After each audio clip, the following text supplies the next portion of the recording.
ఇప్పుడు యేసు ప్రభు కార్యాలు చేస్తున్నాడు, చాలా అద్భుతాలు చేస్తున్నాడు, కళ్ళారా చూస్తున్నారు. చూసినప్పుడు అమ్మో నిజంగా ఇది గొప్ప విషయం అని కనెక్ట్ అవ్వాలి. కాకుండా వారు ఏమనుకుంటున్నారంటే ఆయన బోధలో జీవం, ఆ బోధలో దైవత్వం, దేవుని అధికారం, ఆయన కార్యాల్లో దైవత్వం, ఆయన ప్రవర్తన నియమావళిలో దైవత్వం. టోటల్గా ఒక దేవుడు భూమి మీదకి వచ్చి జీవిస్తే ఏమేం చేస్తాడో, ఎలా ఉంటాడో అవన్నీ యేసులో కనబడుతున్నాయి. కనబడుతున్నప్పుడు వాళ్ళు కనెక్ట్ అవ్వాలి. కానీ వాళ్ళు ఏమనుకుంటున్నారో తెలుసా? ఒకవేళ వాళ్ళు అవన్నీ గమనించి వాళ్ళు ఆయనకి కనెక్ట్ అయితే ఆ కార్యాలన్నీ వాళ్ళు కూడా అనుభవించేవాళ్ళు, పొందేవాళ్ళు, స్వతంత్రించుకునేవాళ్ళు. కానీ ఏం చేద్దాం వాళ్ళు ఏమన్నారో తెలుసా? చెక్క పని చేసేవాడు వాడు యోసేపా ఏంది ఉందా యోసేపు? యోసేపు కొడుకురా, వాడేది మనకి చేసేది. అర్థమైందా? ఇప్పుడు చిలకలూరుపేటలో నేను వాక్యం చెబుతున్నాను. నా బాల్యం నుంచి నన్ను ఎరిగినోడు ఏమనుకుంటాడు? నా ఫ్రెండ్ రా ఆయన, నాతో పాటు చదువు. నేను నీ ఫ్రెండ్నే కాదని నేను అనట్లా, కానీ నేను చెప్పే మాట విలువైందిరా. ఆ మాట తీసుకుపోతే పాతాళానికి అంటాను నేను. నీ ఫ్రెండ్ అయితే నా మాట తేలిగ్గా తీసుకుంటాను, నువ్వు ఫ్రెండ్ అయితే ఇంకా ఎక్కువ వచ్చి వినాల నా మాట. అది నా స్నేహితుడు వాడు ఎందుకు కొట్టుకుంటున్నాడు ఏంటని అందరికీ వర్తిస్తుంది అది. కొంతమంది అలా ఎద్దేవా చేసేవాళ్ళు ఉంటారు. సమాజంలో ఎరిగినోళ్ళు, సమకాలీనులు కావచ్చు, పెద్దోళ్ళు చిన్నోళ్ళు కొంచెం వ్యంగ్యంగా మాట్లాడే వాళ్ళు మాకు ఫస్ట్ తెలిస్తే కొంతమంది తెలిసిన వాళ్ళే వచ్చి చాలా పొందుకున్నారు. నువ్వు తెలుసని నువ్వు రోడ్ల మీద తిరుగుతున్నావు గాలికి.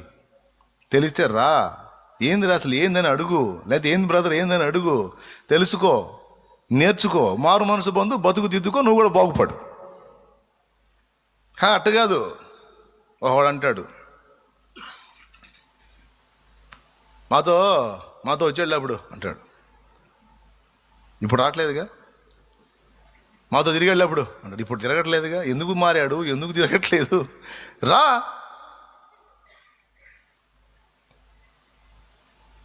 పనికి మళ్ళీ మాట్లాడుకుంటూ తిరుగుతుంటారు కొంతమంది. ఆ టైపులో అంటే పోల్చి చెప్పాలే. యేసు ప్రభు వారు కార్యాలు చేస్తుంటే, బోధ చేస్తుంటే, ఆయన నుండి జీవం ప్రవహిస్తుంటే వాళ్ళు ఏమనుకుంటున్నారో తెలుసా? వాళ్ళు అనుకున్న దాన్ని బట్టి ఎంత నష్టపోయారో తెలుసా? వాళ్ళ లైఫే కోల్పోయారు. దేవునికి స్తోత్రం కలుగును గాక. పెద్దగా చెప్పాలి, ఇంకోసారి చెప్పాలి. గుర్తుపెట్టుకోవాలి. నేను అందుకే అవకాశం ఉన్నంత వరకు మనుషులకు అందకుండా తిరుగుతుంటా. ఎవరికి కొంచెం క్లోజ్ అయినా ఆ చనువును బట్టి దేవునికి దూరం అవుతారని, తేలిగ్గా లెక్కేస్తారు, చీప్గా లెక్కేస్తారని అందనం తప్పించుకొని తిరుగుతూ ఉంటాను. అంతే. మనుషులకు దగ్గరగా అందామంటే, నాయకత్వంలో ఉన్నవాడు అందాడంటే తేలికపాటి భావం వచ్చింది, ఒక రకమైన ఇర్రెస్పెక్ట్ వస్తుంది. దాన్ని బట్టి వాడికి నష్టం కాదు, కానీ అలా తేలిగ్గా ఆలోచిస్తారే వాళ్ళు నష్టపోతారు. అందుకని ఎదుటివారి క్షేమం కోసమే నేను అందను తప్పించుకొని తిరుగుతూ ఉంటాను. పూర్తిగా దొరికితే ఏముందిలే అనిపిస్తుంది. వీళ్ళ బతుకు అట్నే తగలబడింది. వడ్లవాని కుమారుడు కదా, మనకు తెలిసినోడే లేరా మన ముందు తిరిగినోడు. తెలిస్తే వినరా, ఆ బోధ విను. ఎందుకు వినాలి? కార్యాలు చూడు, ఎందుకు చూడాలి? అట్లా. ఇక వినండి, వాళ్ళు ఏమనుకుంటున్నారో అనుకున్న దాన్ని బట్టి వాళ్ళు ఫలం పొందారు. ఇది మన పాయింట్. మీరేమనుకునుచున్నారు? ప్రభువుని గూర్చి నువ్వేమనుకుంటున్నావో విను. ఈ ఒక్క మాట తీసుకో ఫస్ట్. అది ఒక చట్టమై దేవుణ్ణి నిర్బంధించటమో లేకపోతే దేవుణ్ణి విడుదల చేయటమో చేస్తుంది. మనం అనుకునేది, మనం నమ్ముచున్నది. దేవుణ్ణి నువ్వు ఒక చట్టంలో కూడా బిగించవచ్చు,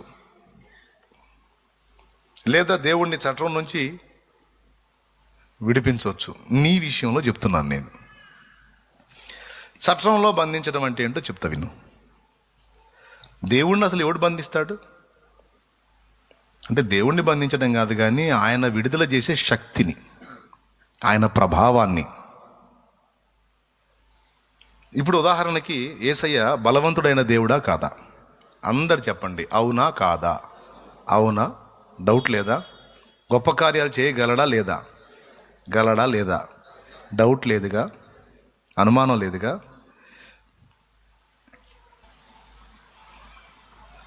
అందుకు యేసు ఆ మాట పైన ఇందాక మత్తయి 13లో చదివించిన వచనాలే ఉన్నాయి.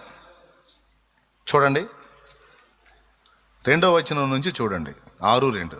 విశ్రాంతి దినం వచ్చినప్పుడు ఆయన సమాజ మందిరంలో బోధింపనారంభించిన అనేకులు ఆయన బోధ విని ఆశ్చర్యపడి, ఈ సంగతులు ఇతనికి ఎక్కడి నుండి వచ్చును, ఇతనికి ఇయ్యబడిన ఈ జ్ఞానం ఎట్టిది, ఇతని చేతుల వలన ఇటు అద్భుతములు చేయబడుచున్నవి ఇదేమి, ఇతడు మరియ కుమారుడు కాడా, ఇతడు యాకోబు, యోసే, యోదా, సీమోను అను వారి సహోదరుడు అగు వడ్లవాడు కాడా, ఇతని సోదరి మండలందరూ మనతోనే ఉన్నారు కారా. సేమ్ వచనాలు ఉన్నాయి చూసారా దాదాపు అని చెప్పుకొనుచు ఆయన విషయమై అభ్యంతరపడిది. మత్తయి 13లో చెప్పిందే మార్కు 6లో కూడా చెప్పాడు. అయితే ఆ తర్వాత చూడండి, అందుకు యేసు ప్రవక్త తన స్వదేశమందు, తన బంధువులలోను, తన ఇంటి వారిలోను తప్ప మరి ఎక్కడనూ ఘనహీనుడు కాడని చెప్పెను. ఓకే, ఆ తర్వాత మాట జాగ్రత్తగా చూడండి. అందువలన కొద్దిమంది రోగుల మీద చేతులుంచి వారిని స్వస్థపరచుట తప్ప మరి ఏ అద్భుతమును ఆయన అక్కడ చేయజాలకపోయెను. ఆయన వారి అవిశ్వాసమునకు ఆశ్చర్యపడెను. మరి ఏ అద్భుతమును ఆయన అక్కడ చెయ్యలేకపోయాడు అన్నది వచనం.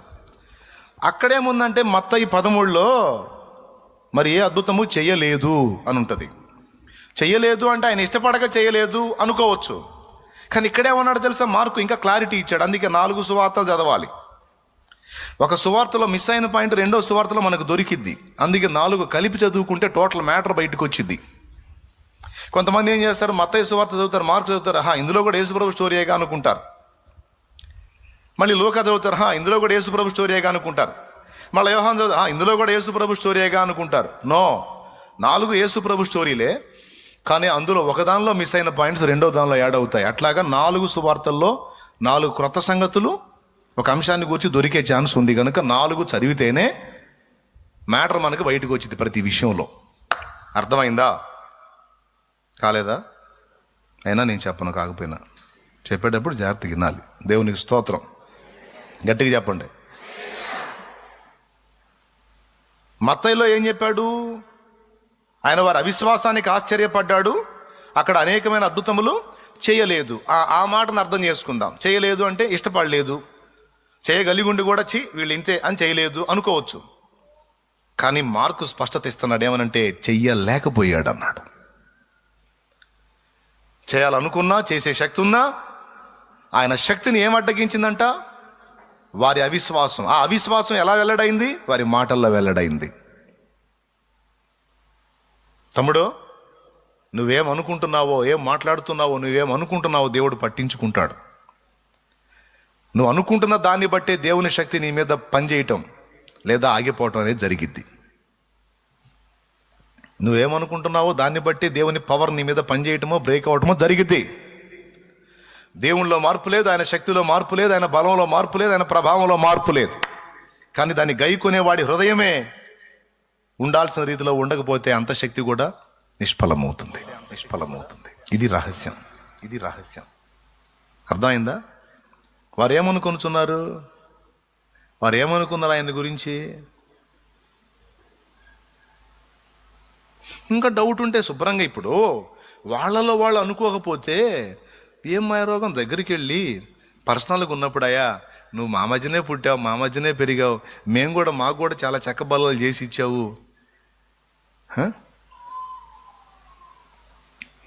ఒక్కొక్కడు అతిశయపడతాడు. ఇప్పుడు నేను ఎవరి దగ్గరన్నా వర్క్ చేశాను, ఎవరికన్నా పని చేసి ఇచ్చాను అనుకో, మాకేందో తెలియదు మా దగ్గర పని చేసినోడైతే అంటాడు. నువ్వు ఒక జాబ్ హోల్డర్ అయి ఉండి గతంలో జాబ్ చేసావు, దేవుని స్వార్థ ప్రకటిస్తున్నావు అనుకో, నువ్వు ఎక్కడ జాబ్ చేసి వాడు అంటాడు, మాకేం తెలియదు నా దగ్గర జాబ్ చేసినాడు కదా అంటాడు. అరే జాబ్ చేసినోడైతే పోయి ఇండ్రా, ఇంకా క్లోజ్ కదరా నీకు. చక్కగా ఇంకా చనువు కదా, చక్కగా పరిచయం ఉంది, పాత పరిచయం కదా, వెళ్ళి కూర్చో మాట్లాడి అడిగితే. కానీ అహం, గర్వము. నా దగ్గర పనిచేసినోడు నేను అడిగేది ఏంది? నా దగ్గర డబ్బులు వడ్డీకి తీసుకున్నాడు నేను అడిగేది ఏంది? వడ్డీకి తీసుకుంటే ఎగ్గొట్టే కట్టాడుగా, కట్టాడులే. ఆయన ఇప్పుడు భక్తుడా? భక్తుడైతే ఇప్పుడు ఆయన మాటలు వినాలా? అసలు లేదు. గర్వం, హృదయ గర్వం. నీకు పాత పరిచయం ఉన్నప్పుడు ఇంకా చనువుగా పరిగెత్తి అడగాలి. అయ్యా, నువ్వు మరియమ్మ కొడుకువేగా, ఆ చెక్క పని చేసి యోసేపు కొడుకువేగా, యేసువు గదు నువ్వు? అవునండి అంటాడు. నాకు కూడా 4-5 సార్లు చెక్క బల్లలు చేసి ఇచ్చావు, ఆర్డర్ ఇచ్చినప్పుడు బాగా చేసావు, ఇప్పుడు కూడా మా ఇంట్లో నువ్వు చేసినవి ఉన్నాయంటే అవునండి అంటాడు. అది సరేగానయ్యా, మరి చెక్క పని చేసేవాడివి ఈ అద్భుతాలు ఎట్ట చేస్తున్నావు? అసలు ఆ మాటలేంది, ఆ వ్యవహారం ఏంది, అసలు ఏందయ్యా అని అడిగితే కూర్చోబెట్టి చిలక్క చెప్పినట్టు చెప్పేవాడు పద్ధతిగా. అడిగినోడు ఎవడు? అది పక్కన మాట్లాడుకోని సరిపోయా. ఇప్పుడు నీకు చెక్క బలాలు చేసి ఇచ్చినోడైతే, వడ్రంగవాని కొడుకే అయితే, మీ ఊరోడైతే నీకు ఇంకా దగ్గర కదా, నువ్వు ఇంకా చనువుగా పోయి మాట్లాడవచ్చు కదా, నీకు అన్ని క్లారిటీ ఇస్తాడు కదా. ఇంకా ఊరోడివి, బంధువుడివి, సొంతోడివి, ఇంకా చెప్తున్నా ఏదైనా దాచిపెట్టిన జనాలు దాచిపెట్టినవి కూడా నీకు చెబుతాడుగా, జనాలకు దాచినవి కూడా నీకు చెబుతాడు కదా. కానీ అడిగారా? చాటును అనుకొనుచున్నారు వారు. ఏమనుకొనుచున్నారు? ఎలా అనుకొని ఉంటారు? సర్వశక్తి గల దేవుడు, సర్వాధికారి అయిన దేవుడు మనుష్య రూపంలో వారి మధ్య సంచరిస్తూ ఉంటే వారు ఏమనుకొనుచున్నారు? వారు అనుకున్నది వారికి ఎంత నష్టం కలిగించింది చూడు. మొట్టమొదటిది, వీరు అనుకున్నారు వడ్లవాని కుమారుడు, చెక్క పని చేసుకునే యేసు. ఆ మరియమ్మ లేదు, ఆ పెద్ద ఫ్యామిలీ కాదురా వాళ్ళదే, 4 పిల్లలు, వాళ్ళ ఆడపిల్లలు, మగపిల్లలు మొత్తం 6-7 మంది ఉన్నారు. ఈ అబ్బాయి పెద్దోళ్ళే. ఏ అబ్బాయి? ఏసబ్బాయి. ఏ అబ్బాయి? ఈ అబ్బాయి పెద్దోళ్ళేరా, వాళ్ళ నాన్నతో పాటు చెక్క పని చేసి మనం కూడా ఇచ్చాంగా. ఏదో బోధ బాగా చేస్తున్నట్టు. ఏం బోధ? వాళ్ళ బోధ, వాళ్ళ బతుకు మనకు తెలియదు. ఏదో పిచ్చోళ్ళు వింటారు, నువ్వు నేను వింటా ఉంటారా? అప్పుడు అన్నాడు, ప్రవక్త స్వదేశమందు తప్ప ఎక్కడా ఘనహీనుడు గాడు. వాళ్ళు అనుకున్న అభిప్రాయము దేవుని యొక్క అద్భుతమైన దీవెనలు వాళ్ళు పొందకుండా అడ్డుపడింది చూడు. అంటే వాళ్ళు ఏ చట్టంలో పెట్టారు యేసుని? యేసుని దేవుడిగా గుర్తించి, లేదా యేసును మహిమ స్వరూపునిగా గుర్తించి, ఆ విధంగా కానీ యేసు ప్రభుని వాళ్ళు భావించినట్లయితే, ఆ చట్టంలో యేసును ఉంచినట్లయితే ఆ విధమైన ఫలం వాళ్ళు పొందేవాళ్ళు. కానీ ఇప్పుడు యేసుని ఏ చట్టంలో బిగించారు వాళ్ళు? సామాన్య మానవుడి చట్టంలో బిగించారు, చెక్క పని చేసుకునేవాడి చట్టంలో బిగించారు, యోసేపు కొడుకు మరియమ్మ కొడుకు అనే చట్టంలో బిగించారు. వాళ్ళకి ఏ ఫలము లేదు. అరే నేను ఇస్తాను తీసుకోండి రా అన్న, వాళ్ళ హృదయం ఏం చేస్తుంది? తిరస్కరిస్తుంది, గైకొనలేదు ఇక.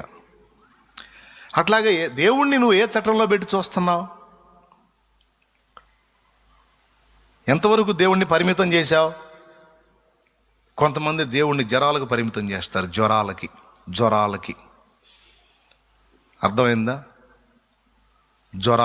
జ్వరం వచ్చినప్పుడు యేసు రక్తం, యేసు ప్రభు. మరి క్యాన్సర్ వస్తే ఆసుపత్రికే. అంటే వీళ్ళ విశ్వాసం ఎంతవరకు పనిచేసిద్ది? వీళ్ళ చట్టం ఎందులో పెట్టారు? యేసు ప్రభుని ఎందులో పెట్టారు? ఈయన జ్వరానికే దేవుడు, కానీ క్యాన్సర్కి అది పెద్దది. అమ్మో, ఆయన వల్ల కాదు, పాప పిల్లోడు అల్లాడిపోతాడు. ఎవరు మరి? పాప ఆయన చేస్తాడు? క్యాన్సర్ మామూలు విషయం. ఆయన పిల్లోడైతే, చిన్నోడైతే, పాప పసివాడైతే అల్లాడిపోతాడు. బిడ్డ ఎవరు? యేసు బిడ్డ.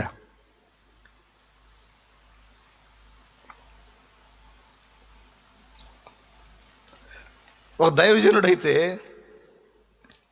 కూడా చట్టంలో పెట్టే అవకాశం ఉంది. ఇంతవరకే ఇంకా మనకు అంత మించి లేదు. అబ్బో, నాకు దేవుడు ఇంతవరకు చేస్తే చాలు అంటాడు. ఇంతవరకు చేస్తే చాలు అంటే బంధించి పడేసావు అక్కడ. ఇంతవరకు చేస్తే నువ్వు చాలయ్యా అని నువ్వు అంటాం కాదు, ఎంతవరకు చేయాలో, ఎంతవరకు చేసిన తర్వాత ఇక చాలని అనాలి. అది దేవుడు అనాలి నిన్ను. కానీ రివర్స్ మనిషి. సేవకుడైనా సరే, దేవుడు నాకు ఇది ఒక్కటి చేస్తే చాలు, ఇది ఒక్కటి చేస్తే చాలు, ఇంతవరకు చేస్తే చాలు, అంతవరకు చేస్తే చాలు, చాలా ఇక నేనంతే అనుకున్నా 50 ఆత్మలు రక్షిస్తే చాలని. తెలుసుగా ముందే ఈడు అరబంధనం ఈడని, అందుకే పాపం చాలా అన్నట్టు ఆగిపోవాలి ఆయన. తర్వాత మైండ్ని కదిలిచ్చాడు అనమాట. తప్పురా, అలా అనుకోవద్దు. ఎంతవరకు చేస్తే చాలో నేను చెప్పాలా ఆ చాలు సంగతి. ఒరే ఇది ఎంతవరకు నీ ద్వారా చేయించాలనుకుంటున్నాను, అంతవరకు చేయి చాలు అని యజమాని చెప్పాలా పని. అర్థమైందా? పాస్టర్స్, సేవకులు, దైవజనులు, లైవ్లో ఉండేవాళ్ళు, ఎక్కడ ఉండేవాళ్ళు అందరూ ఎంతవరకు నీ చేత చేయించాలో, ఇవి ఎంతవరకు చేసినాక చాలా నాలో ఆయన ఆ డైలాగ్ ఆయన అనాల చాలని. కొంతమంది వాళ్ళ సొంత కోరికలు కూడా, అమ్మాయికి పెళ్ళైతే చాలయ్యా, ఏమైతే చాలు, మరి పిల్లలు వద్దా, అందుకే పెళ్ళేది కానీ పిల్లలు పుట్టరు అంటే అంతవరకు పరిమితం చేసింది దేవుణ్ణి. పెళ్ళైతే చాలు, పెళ్ళైతే చాలు, పెళ్ళైతే చాలు అంటే పెళ్లి వరకు అయితే ఇక బ్రేక్.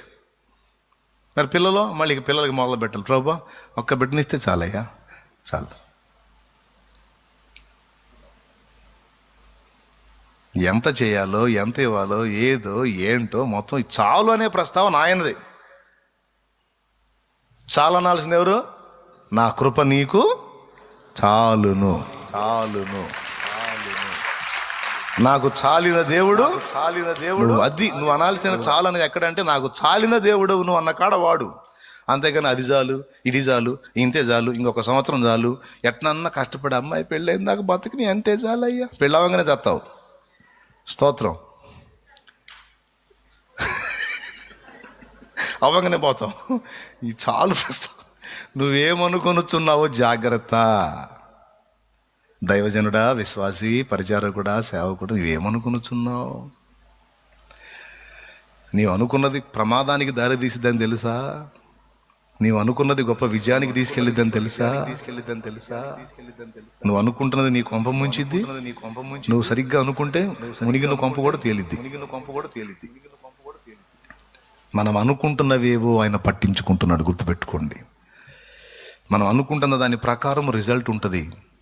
అదనంగా చేయాలన్నా లేదు, ఎందుకంటే నువ్వే రిజెక్ట్ చేస్తుంటావు, నువ్వే వ్యతిరేకిస్తూ ఉంటావు.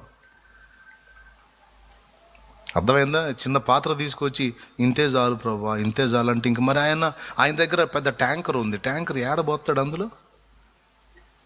ఇప్పుడు నువ్వు ఒక ట్యాంకర్ తీసుకొచ్చి ఇంతే చాలు ప్రభా అంటే ట్యాంకర్ నింపుతాడు. నువ్వు ఒక చిన్న కప్పు తీసుకొచ్చి ప్రభా ట్యాంకర్ ముందు తెచ్చి ప్రభా చాలయ్యా ఏడ కష్టపడతావు, ఎంతవరకు చాలే అంటే కుళాయి అట్ట తిప్పి అయిపోయింది అంటాడు.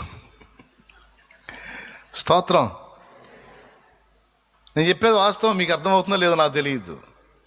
దేవుణ్ణి పరిమితం చేయొచ్చు, నీకు ఛాన్స్ ఉంది, నీకు స్వేచ్ఛ ఇవ్వబడిన దాన్ని బట్టి, నీకు దేవుడిచ్చిన స్వేచ్ఛను బట్టి నువ్వు దేవుణ్ణి పరిమితంగా దేవుని దగ్గర నుండి పరిమితంగా పొందవచ్చు, అపరిమితంగా కూడా పొందవచ్చు. ఎందుకంటే ఆయన అపరిమితమైన దేవుడు. మీరు ఏమనుకునుచున్నారు? దేవుణ్ణి ఎంతవరకు పరిమితం చేశారు?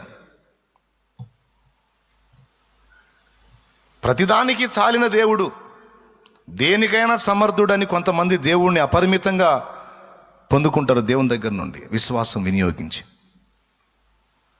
కొంతమంది పరిమితం చేస్తారు దేవుణ్ణి. వాళ్ళు ఏ పరిమితిలో ఉంచారో అంతవరకే దక్కిద్ది. ఇంతవరకు మ్యాటర్ క్లారిటీగా ఉందా మీకు? ఉందా? ఎంతమందికి ఉంది? చేతులు ఎత్తండి. అమ్మా వందనాలమ్మా. మీరేమనుకొనుచున్నారనే టైటిల్ పెట్టండి, కింద రాసుకోండి. మనం అనుకునే దాన్ని బట్టే దేవుడు అపరిమితంగా కదలటం కానీ పరిమితం చేయబడటం కానీ.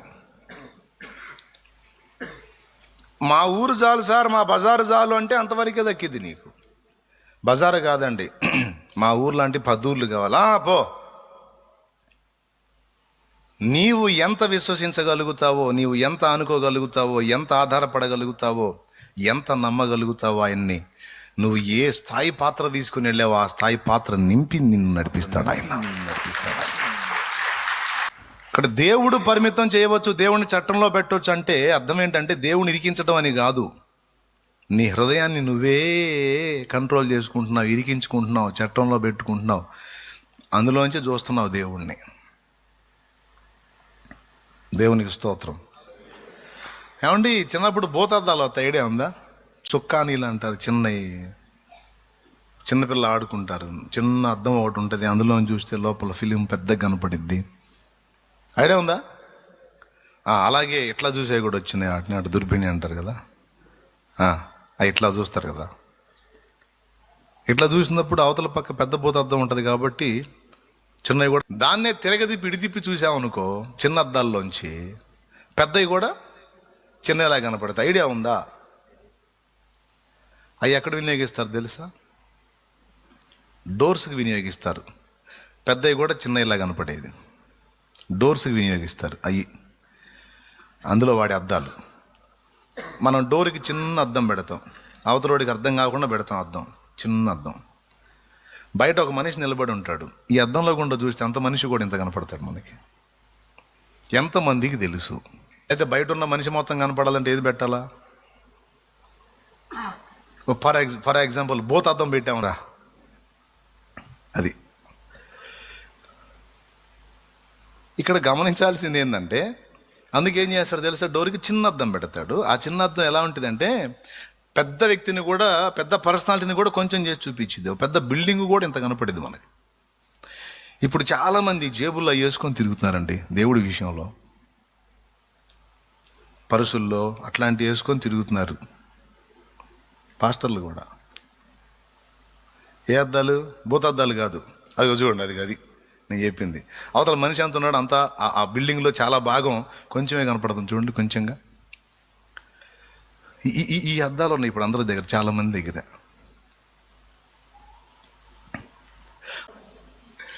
కొంచెము చేసి చూచుట, అందుకే కొంచెముగా పొందుట.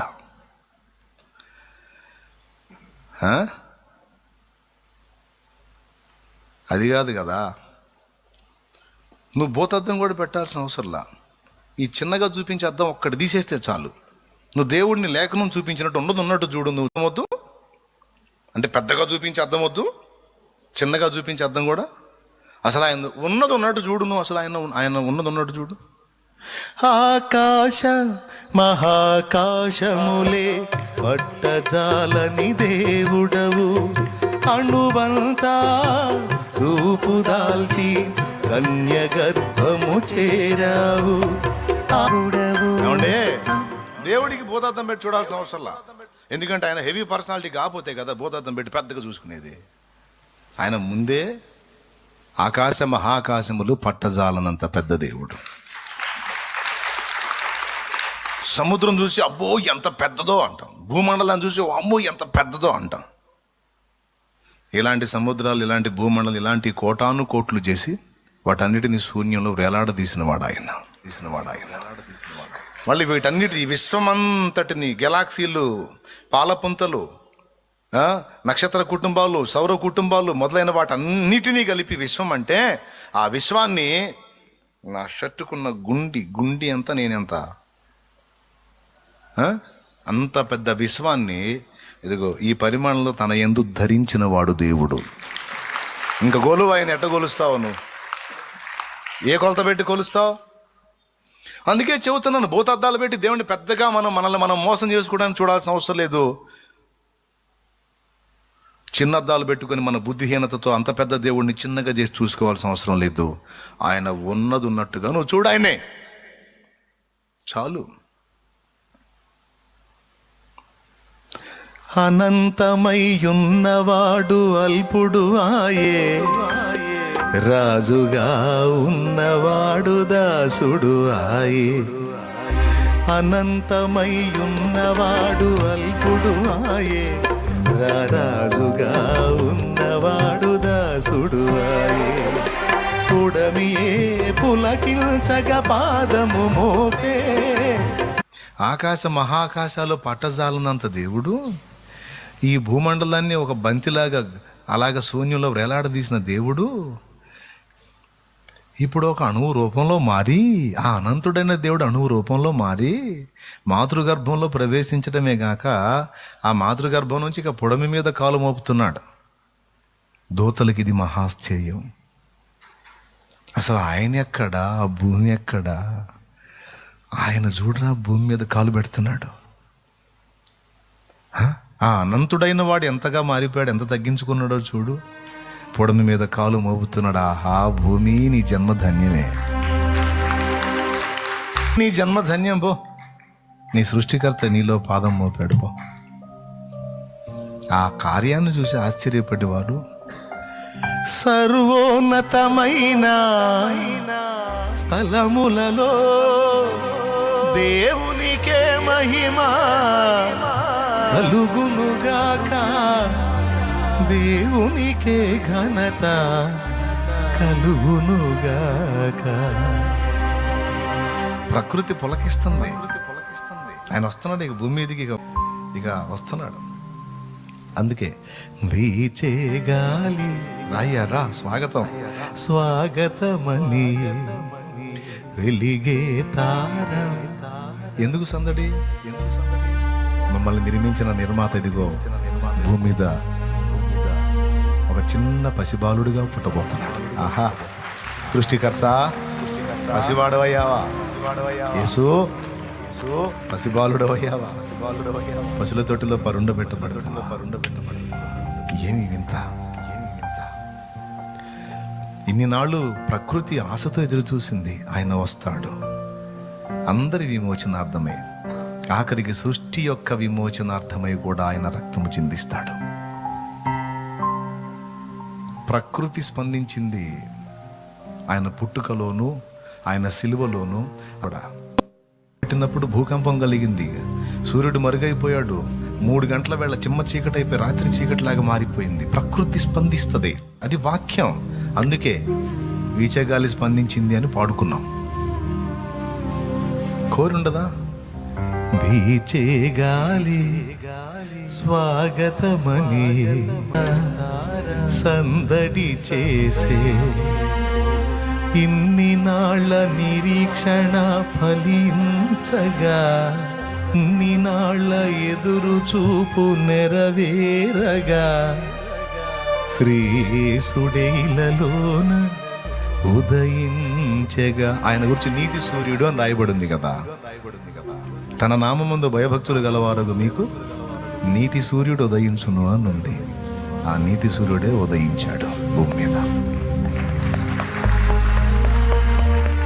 ప్రియమైన బిడ్డలారా, ఆలోచించండి. అపరిమితమైన దేవుడు గుర్తించు, అనంత శక్తివంతుడిగానే గుర్తించు. ఆయన నిన్ను భూతత్వం పెట్టి లేనిదేదో ఊహించుకొని చూడమంటల్లా, ఇంత దేవుడిని ఇంత చేసి చూడమని చెప్పట్లా. అది లోకంలో ఎరగాని అన్యులు చేస్తారు.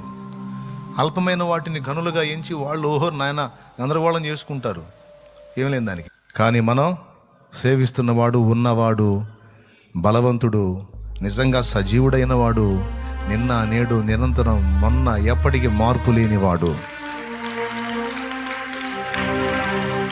నిజముగా మనల్ని పాప శాప బంధకాల్లోంచి విమోచించిన వాడు, కామ క్రోధ లోభ మోహ మదమాశ్చర్యములని అరిషడ్ వర్గాలను ఒరిజినల్ గా జయించి గెలిచి నిలిచిన వాడు, మరణాన్ని కూడా గెలిచి తిరిగి సజీవుడా లేచిన వాడు యేసు. మిగిలిన వాళ్ళంతా బొట్టు పెట్టామంటే అర్థమైంది. మన ఇంటి ఏదైనా ఫోటో బొట్టు పెడితే అర్థమైంది ఏమండి? మన ఇంట్లో ఎవరి ఫోటోకైనా బొట్టు పెట్టామంటే అర్థమైంది, ఏమైనట్టు అయిపోయింది కదా. అది యేసుప్రభు ఫోటోకి ఎప్పుడన్నా బొట్టు పెట్టి చూసారు మీరు? బొట్టు పెట్టారు? బైబిల్లో ఉందా పెట్టమని? ఎందుకు? ఎక్కడన్నా చూడు, ఆర్టీసీ బస్సులో చూడు, మిగిలిన వాటన్నిటికీ యేసు ప్రభుకు ఉంటుంది. ఎందుకు తెలుసా? ఆయన చనిపోలేదు, చనిపోయి తిరిగి లేచాడు, సజీవుడు.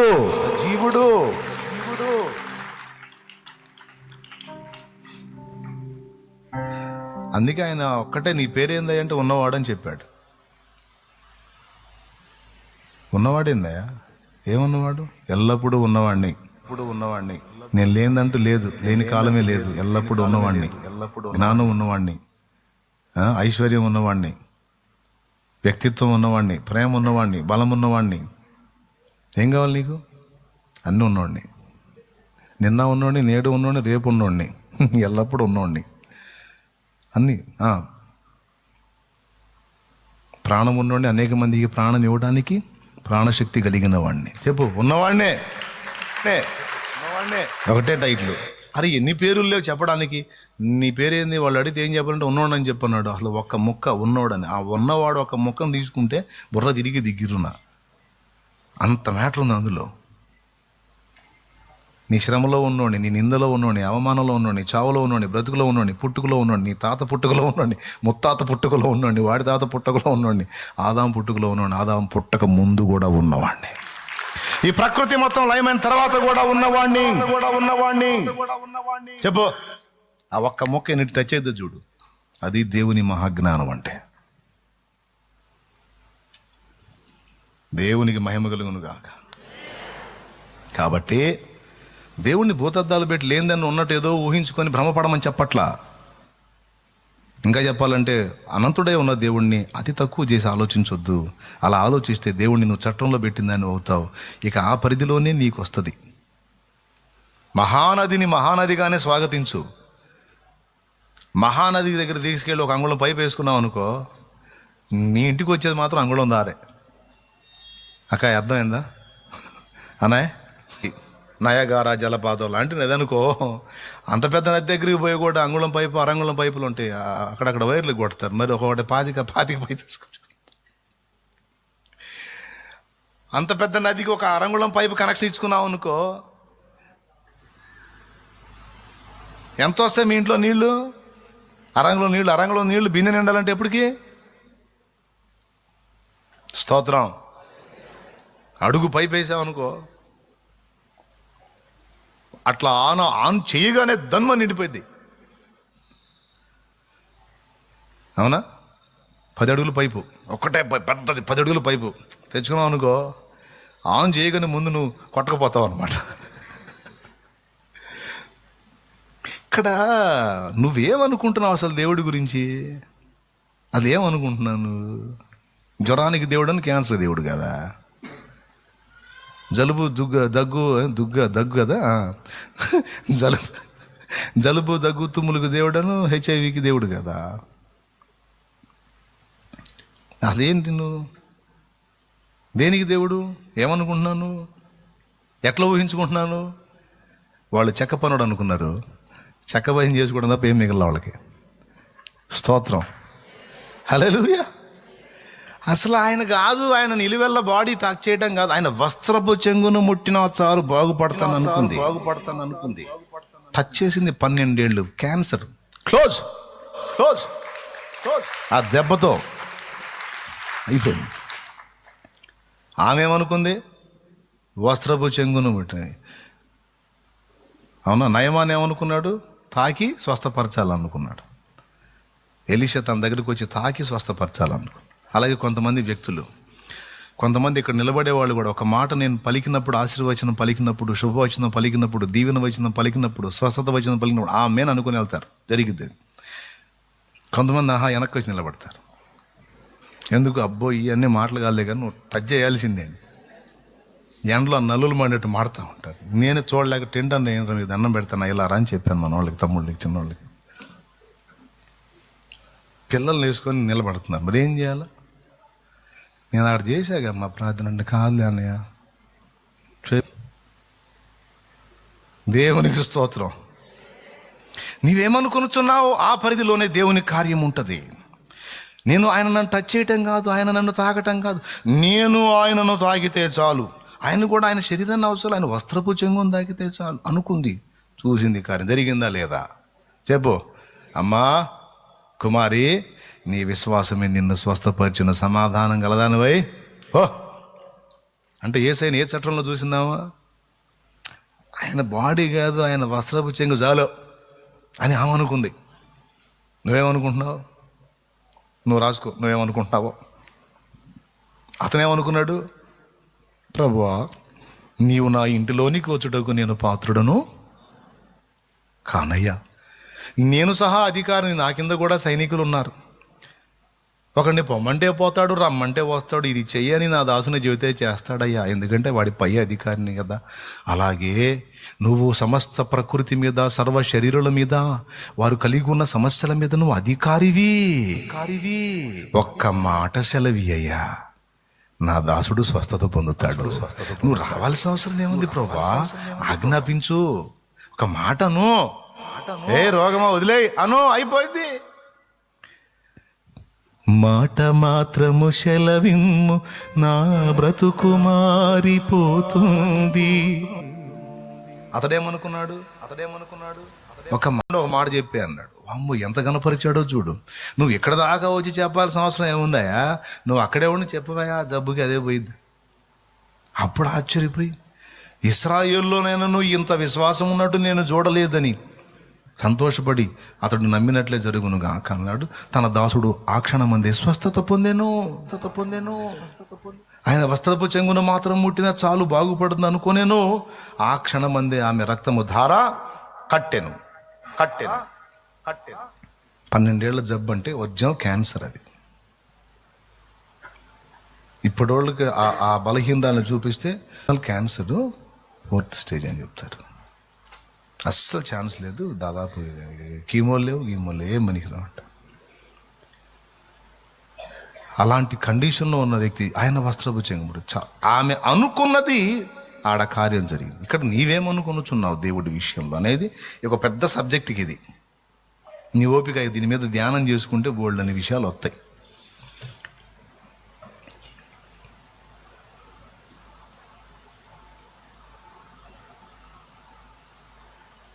నీళ్ళ మీద నడిపించగలడు అనుకున్నాడు, దిగాడు. ఏమనుకున్నాడు? ప్రభు ఉన్నాడు, నాకే ప్రభు ఉన్నాడు, ఆయన నీళ్ళ మీద నడిచినప్పుడు నేను కూడా నడుస్తా. ఆయన ఉన్నాడు, ప్రభా నీవేగా, నేను కూడా నడుస్తా ప్రభా. ఎంత చనువో, నువ్వు నడుస్తున్నావుగా, నేను నడవాలా, నేను దోణిలో కూర్చుని, ఏదో నువ్వు నీళ్ళ మీద నడుస్తుంటే నేను కూడా నడుస్తాను. పక్కన వాళ్ళు ఏమనుకుంటారు? నడు సాట్ అబ్బాయి సాగింపులు చూడు, సాగింపులు. మరీ చిన్న పిల్లగాడు అవుతున్నాడు, నేను కూడా నడుస్తా ప్రభా, నడు. నిజమే, చనువు. యేసయ్యా నా తండ్రి. కొడుకు కూడా చూడండి అలా స్పందిస్తాడు. తండ్రి ఏదైనా, తండ్రి సైకిల్ దొక్కుతున్నాడు, ఈడి సైకిల్ అంతున్నాడు, ఈ పెడలు అంతున్నాడు, నేను కూడా దొక్కుతా డాడీ అంటాడు. ఏందిరా తొక్కేది, నువ్వు అంత పెడలంతా లేదు డాడీ, నేను కూడా దొక్కుతాను, నన్ను కూడా ఎక్కించి అంటాడు. ఇక ఆయన ఎక్కి కూర్చొని ఈయన ఎక్కించి ఈడికి హ్యాండిల్ పట్టించి కొంచెం పక్కన ఆయన పట్టుకొని తిప్పరా. తొక్కేది ఎవరు? ముందుకు పోయేది ఎవరు? నడిపేది ఈడి ఫీలింగ్ ఏంది? ఈడట అందరికీ ఎదుగుతాడు, చూస్తున్నా. పిల్లలు అబ్జర్వ్ చేస్తే భలే విషయాలు ఉంటాయండి. ఏదన్నా చూడు, తండ్రి చేసేది చూసి నేను కూడా చేస్తా అంటాడు కొడుకు, అంటాడు అనడా? చెప్పరేనండి. నూడుస్తుంటే నీ బుడ్డ కూతురు ఆ పని చేసిద్దా లేదా? చిన్న కూతురు చేసిద్దా లేదా? దానికి మొత్తం చీపురు కట్టడంతో ఉండదు, అది కింద పడి పొరలాడుతుంది, దాన్ని అట్లని ఇట్లని. నిన్ను చూసి అలాగ చేశాడు పేతురు. ప్రభా నేల మీద నడుస్తుంది, నువ్వేనా? అమ్ము మునిగిపోవట్లేదు. ప్రభా అట్లయితే నేను కూడా దిగుతాను. ఉదారం, స్వతంత్రం. నా తండ్రి ఉన్నాడు అక్కడ, నాకే ఆయన నిలబడ్డాడు, ఆయన నీళ్ళ మీద నడుస్తాడు, నేను కూడా నడుస్తాను అనుకున్నాడు, నడిచాడు. పడవలో ఉన్నోళ్ళకంటే నయమేగా. వాళ్ళకి ఆ నమ్మకం లేకనే అందులో కూర్చుంది. ఎందుకు వచ్చిన గొడవ మనకి, సాహసాలు విన్యాసాలు ఎందుకు? అతనంటే అంత దుడుగు వ్యవహారం, పోతే పోతాడు, చేయగలిగింది లేదు, ఆయన అతను చూసుకుంటారు, మనకి ఎందుకురా? యోహాన్ చెప్పుంటాడు, ఆంధ్రే ఎందుకు ఇతను విన్యాసాలు చేస్తుంది లేదా? ఆంధ్రే యోహాన్ చెప్పుంటాడు, ఆ వాడు చెప్పిన వినడు అతను అంత తొందర ఎందుకండి? ఆంధ్రే మీ వాడు దిగుతుంది, ఉండకూడదు. ఏం దిగేది? నీళ్ళు అయ్యి పోతాం. ప్రభు నడుస్తున్నాడుగా, నడిస్తే విశ్వాసం మనకు ఇంకా అంత డెవలప్ కాలేదు మన విశ్వాసం. ఆడు మునిగితే లేచిందో ఆడే దూకాలంటే. నిజమే, మునిగిన తేలిన ముందు దూకి రంగంలోకి గెలిచిన, ఓడిన, చచ్చిన, బతికిన దేవుని వైపు చూసి భారం వేసి అడిగేస్తాడు చూడు, వాని చేతికి అప్పచెప్పాడు సంఘాన్ని. కొట్టు ఆ తెగింపు కలిగిన వాడిని, దేవుణ్ణి గొప్పగా విశ్వసించగలిగిన వాడిని వాడు. పేతురు నమ్మినంతగా వారు నమ్మలేకపోయారు యేసుని. దేవునికి స్తోత్రం కలుగును గాక. హల్లెలూయా. ఎందుకు ఆయన అల్లంత ఉన్నాడు, అల్లంత దూరంలో. పేతురు నడుచుకుంటూ సగానికి పోయాడు, ఆయన దూరంగానే ఉన్నాడు. ఏదేం చేసి పక్క తిరిగాడు, గాలికి అల్లలేసింది, కాళ్ళ కింద ఇంత నీరుంది, ఆ నీరు ముంచుంది, పక్కన అల్ల ముంచిద్దా? యేసు వైపు నుంచి దృష్టి మళ్ళింది, మునిగిపోయాడు. మునిగిపోయేటప్పుడు ప్రభా ప్రభా అని కేకలేశాడు. బహుశా వాళ్ళు అనుకుని ఉండొచ్చు, అల్లంత దూరంలో ఉన్నాడు, ఇప్పుడు ఎటు వచ్చి నేల మీద నడుచుకుంటూ బ్యాలెన్స్గా అడుగులేసుకుంటాలని. నేల మీద నడిచి పరిగెత్తాడు. నేల మీద పరిగెత్తి పట్టుకుంటామే స్పీడ్గా, అలాగ పేతురు బ్యాలెన్స్ తప్పుతుంటేనే స్పీడ్ అయ్యాడు అక్కడ. మనకి నీళ్ళండి, ఆయన నేల మీద పరిగెత్తాడు, నీళ్ళ మీద పట్టుకొని చేతిని, లే నడిచావుగా బాగానే, ఏంది అల్ప విశ్వాసి. ఎందుకు మునిగావో తెలుసా? సందేహం. ఎందుకు సందేహపడ్డావు? లే అని మళ్ళీ నడిపించుకుంటూ తీసాడు దోణలోకి. బహుశా వాళ్ళు అనుకుని ఉండొచ్చు బాగా అయిందని. అప్పుడు ప్రభు ఏమని ఉంటాడు? మీకంటే బెటర్లే పాండి అని ఉంటాడు. దేవునికి స్తోత్రం. చెప్పండి గట్టిగా, హల్లెలూయా హల్లెలూయా. మీకంటే నయమే, మీ అంత దరిద్రం కాదు, మీకంటే బెటరే. అందుకే మీ అందరికీ స్తంభం అంటూ నాయకుడు. పో ప్రిదారా, నువ్వేమనుకుంటున్నావో ఆ రిజల్ట్ ఉంటుంది నీకు, జాగ్రత్త. దేవుడు పుడితే, రక్షకుడు పుడితే, ఇశ్రాయేలుకు రాజు పుడితే రాజప్రాసాదంలో పుడతాడు కానీ పశువుల పాకలో పుడతాడని ఎవరు అనుకుంటారు? నక్షత్రాన్ని చూసి వచ్చిన తూర్పు దేశపు జ్ఞానులు ఏమనుకునుచున్నారు? వాళ్ళు అనుకున్న దాన్ని బట్టి ఎంత నష్టం కలిగింది. అప్పటిదాకా చుక్కని నక్షత్రాన్ని వెంబడించిన వాళ్ళు అక్కడికి వచ్చి వాళ్ళ సొంత ఆలోచన ఉపయోగించి రాజు దగ్గరికి పోయినందున ఎంతోమంది పిల్లలు హతులవడానికి కారణమయ్యారు. జాగ్రత్త. మనం అనుకునే దాన్ని బట్టి నష్టాలు ఉంటాయి, లాభాలు కూడా ఉంటాయి. అర్థమైందా? ఎంతమందికి అర్థమైంది?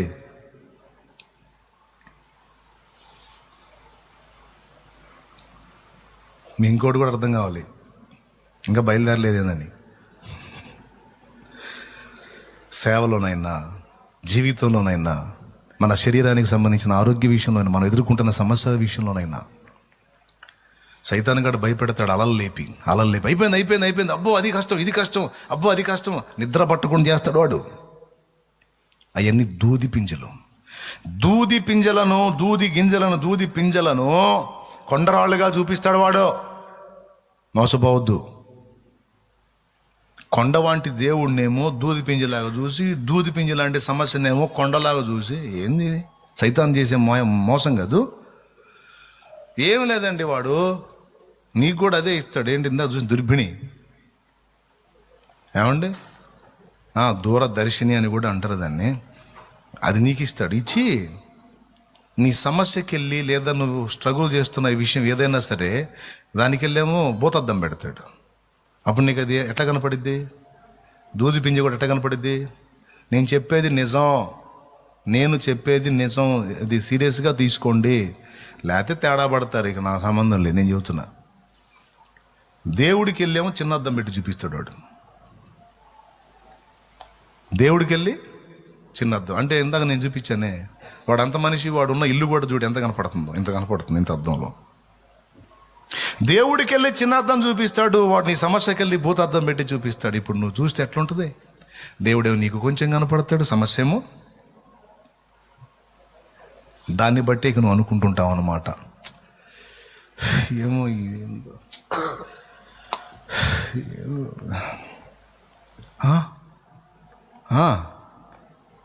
ఆహా అబ్బో మళ్ళీ ఒత్తిడి, అరే పాపయ్య కొండలాంటి సమస్యలు ఏం చేద్దాం. దేవుడేమో చిన్న బండలాంటోడు, చిన్న రాయలాంటోడు. మరి నీవు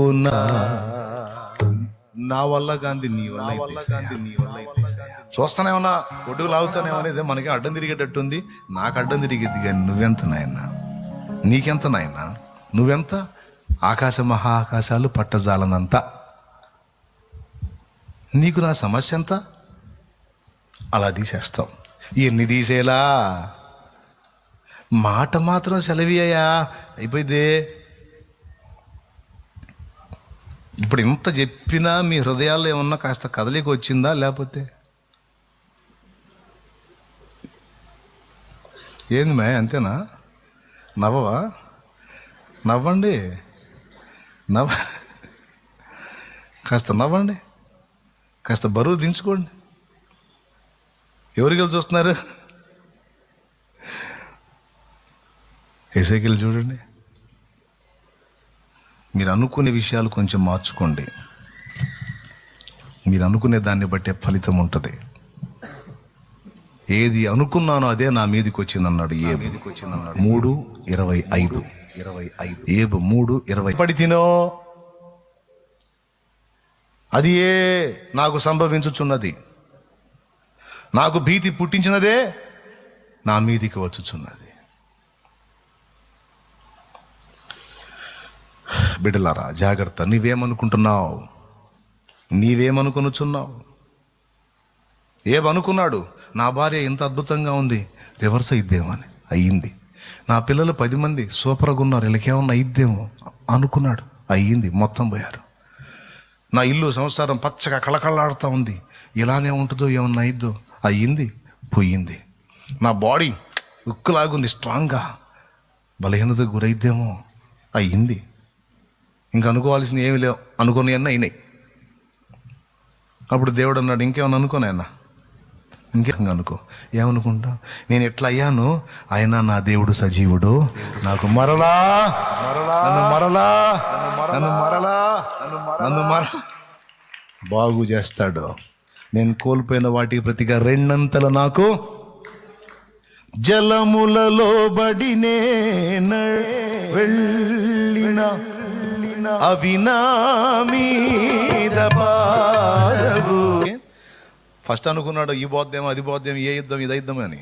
చివరికి అనుకున్నదంతా అయింది, మొత్తం ఎఫెక్ట్ అయింది.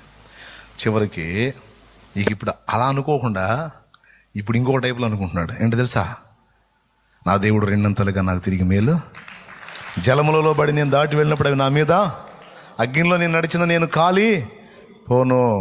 నేను నా దేవుణ్ణి మళ్ళా చూస్తాను. నా దేహం అంతా ఈ ఛిద్రమైపోయినా సరే మళ్ళా తిరిగి నేను పూర్వస్థితికి వచ్చి మళ్ళా నా దేవుణ్ణి నేను చూస్తాను. శోధించబడిన మీదట నేను శుద్ధ సువర్ణం అవుతాను, తిరిగి నేను ప్రకాశిస్తాను. పూర్వపు వైభవానికి మించిన వైభవం నా దేవుడు నాకు ఇస్తాడు.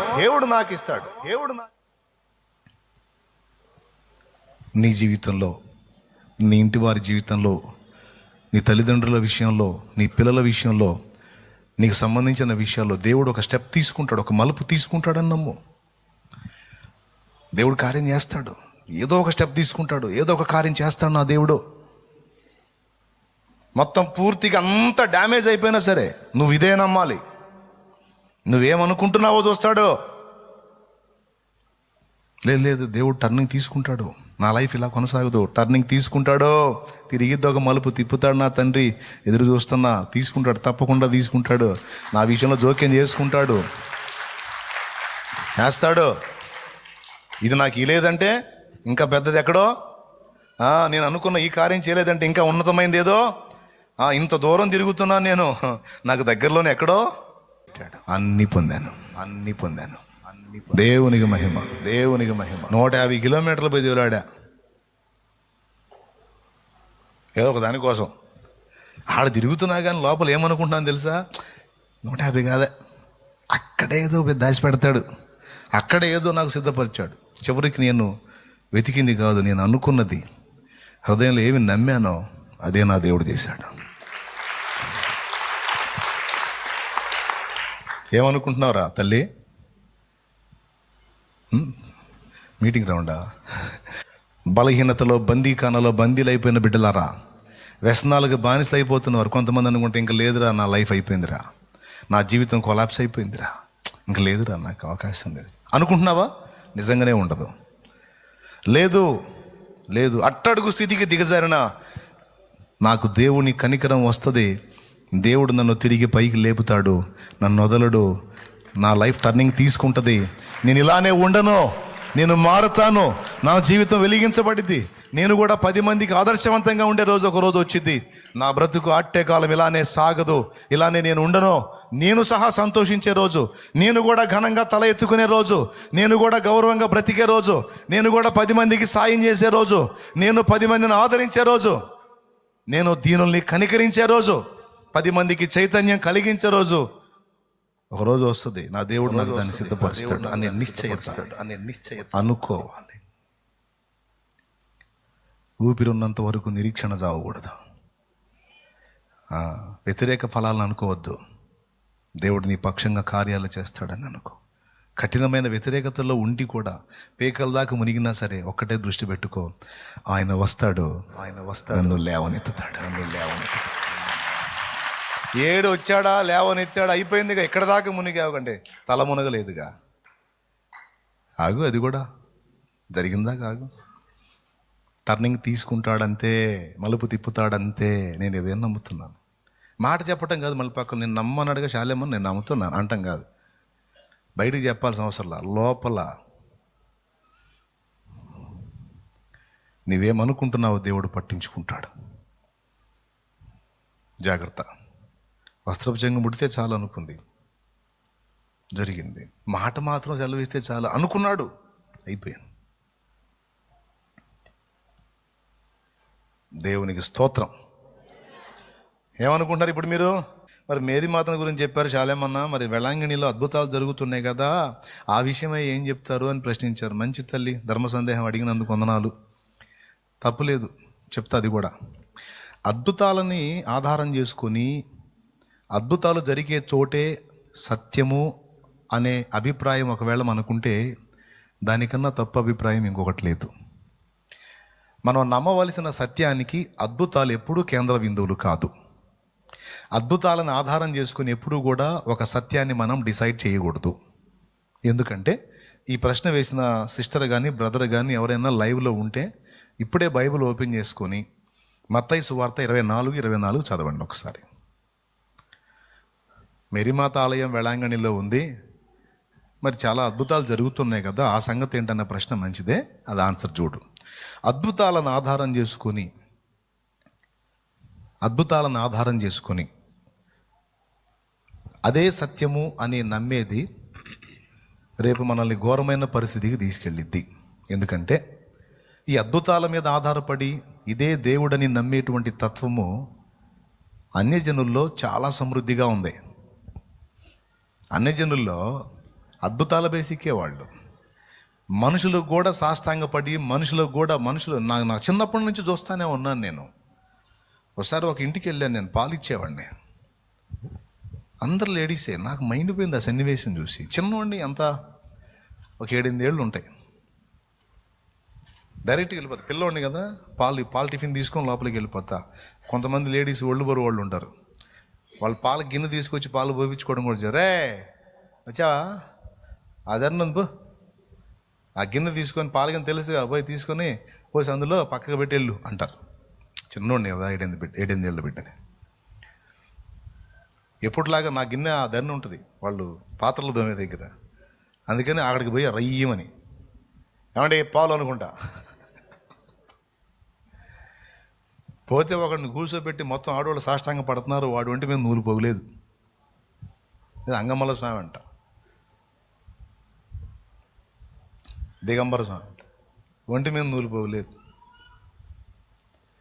ఎందుకు ఎంతమంది మోకుందంటే అద్భుతాలు జరుగుతున్నాయంట. మనోడు ఏమీ లేదు, ఫ్రీగా కూర్చున్నాడు. ప్రియులారా, గుర్తుపెట్టుకోండి, లైవ్లో ఉన్నవాళ్ళు ఇక్కడ ఉన్నవాళ్ళు అందరూ చెబుతారు, లేఖనమే మనకు కొలబద్ద కానీ అద్భుతాలు కొలబద్ద కాదు. లేఖనం ఏమి చెప్పుచున్నదో చూపించి నేను మాట్లాడాను కనుక, ఒకవేళ మీకు మేరీమాత మీద అభిమానం ఉంటే మరియమ్మను గురించి నేను కూడా గౌరవించే మాట్లాడాను కానీ తృణీకరించలా. నేను వాక్యం చెప్పా. యేసును కన్నదే కనుక మరియ దేవత అయితే, మరియను కన్నా వాళ్ళ అమ్మను కూడా దేవతని మొక్కుతావా? వాళ్ళ అమ్మమ్మను మొక్కుతావా, వాళ్ళ అమ్మమ్మను మొక్కుతావా, వాళ్ళ అమ్మమ్మను మొక్కుతావా, చివరికి అవ్వమ్మను మొక్కుతావా చెప్పు. అది కరెక్ట్ కాదు. యేసు ఒక్కడికే దేవత్వాన్ని ఆపాదించాలి. ఇక మనుషులు మిగిలిన వాళ్ళంతా సామాన్యులే. ఆఖరికి మరియ సైతం శిష్యురాలే. మేడగది మీద పరిశుద్ధాత్మను పొందుకున్న గుంపులో మరియ కూడా ఉంది. ప్రైజ్ ద లార్డ్, హల్లెలూయా. అన్ని జనులకు అద్భుతాలే బేసిక్, అద్భుతాలే పునాది. ఎక్కడ అద్భుతం జరిగిందంటే అక్కడ. ఇక్కడ ఒక కొండ ఉంది, తీసుకుంటే చచ్చిన వాళ్ళు బతుకుతారంట అంటే ఇంత పచ్చ మొక్క లేకుండా ఆ కొండని కాస్త గుండు చేసి పెట్టారు.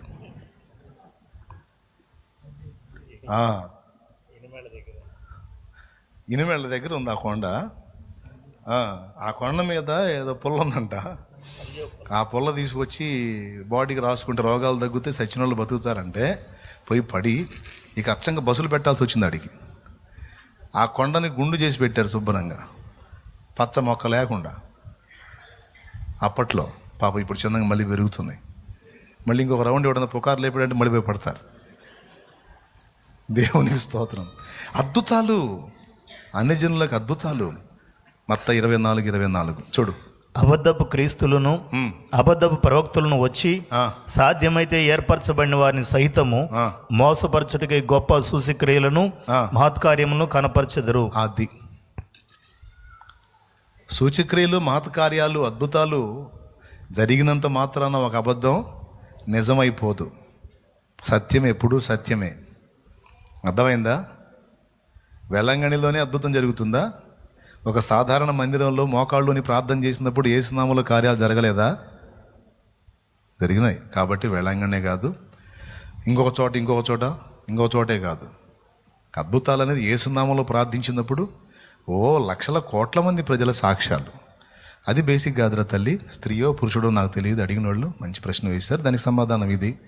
అద్భుతాలు మనకు బేసిక్ కాదు, కానీ వాక్య సత్యం ఏం చెప్పింది అన్నది మనకు మూలం. కాబట్టి మనకు దేవుడు ఒక్కడే, ఆయన ప్రభు అయిన యేసుక్రీస్తు. అర్థమైందా? ఆయన యందు మనం విశ్వాసం ఉంచాలి, ఆ నామంలో రక్షణ పొందాలి, ఆయన నామంలో మనం ప్రార్థన చేయాలి. అప్పుడు మనకి జవాబు ఉంటుంది. ఇకపోతే అద్భుతాలు ఇద్దరు చేసే ఛాన్స్ ఉంది. దేవుడు కూడా కార్యాలు చేస్తాడు.